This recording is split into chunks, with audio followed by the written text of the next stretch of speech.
ఇదిగో తీసుకో గంగా. అయ్యో, ఇవి అక్షంతలా సార్? ఇది కలశం. ఇది కూడా తెలీదా మీకు? నీ అంత లోకజ్ఞానం నాకు లేదులే. ఎలా ఉంటుంది? అసలు పెళ్ళంటే ఎంత తతంగం ఉంటుందో మీకు తెలుసా?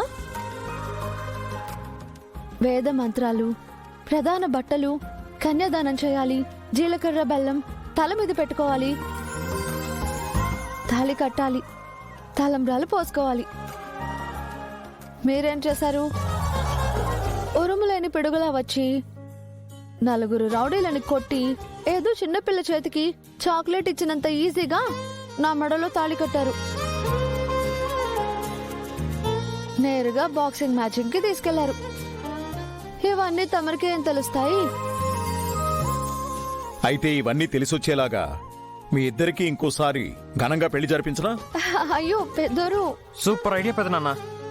ఎప్పుడో ఎందుకు, ఇప్పుడే ఇక్కడే సీతారాముల కళ్యాణంతో పాటు వీళ్ళ కళ్యాణం కూడా జరిపించేద్దాం. కరెక్ట్. నాన్న కూడా చెల్లి బావ పెళ్లి చూడలేదు కదా, కళ్ళలో చూసినట్టు ఉంటది. ఏదంటావా? నీకోసం ఈ తింగర్ దాన్ని మళ్ళీ పెళ్లి చేసుకోమంటావా? ఇప్పటికే 3 ముళ్ళు వేసినందుకు 30 తిప్పలు పెడుతోంది. ఇంకో 3 ముళ్ళు వేస్తే ముల్లో కాలు చూపిస్తుంది నీ సెల్లి. సార్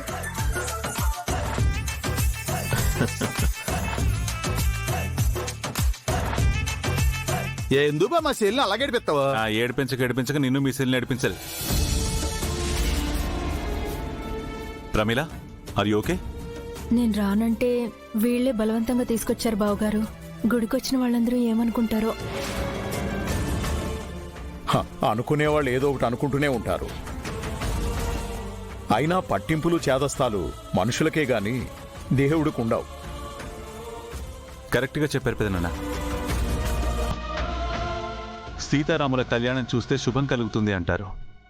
నీకు కూడా శుభం కలుగుతుందనే నా నమ్మకం.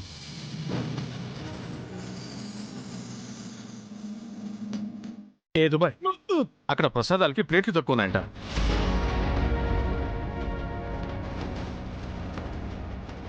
అలాగే పానకం వడపప్పు కూడా చేయాలంట. అవన్నీ వదిలేసి ఇక్కడ కబుర్లు చెప్తున్నావా?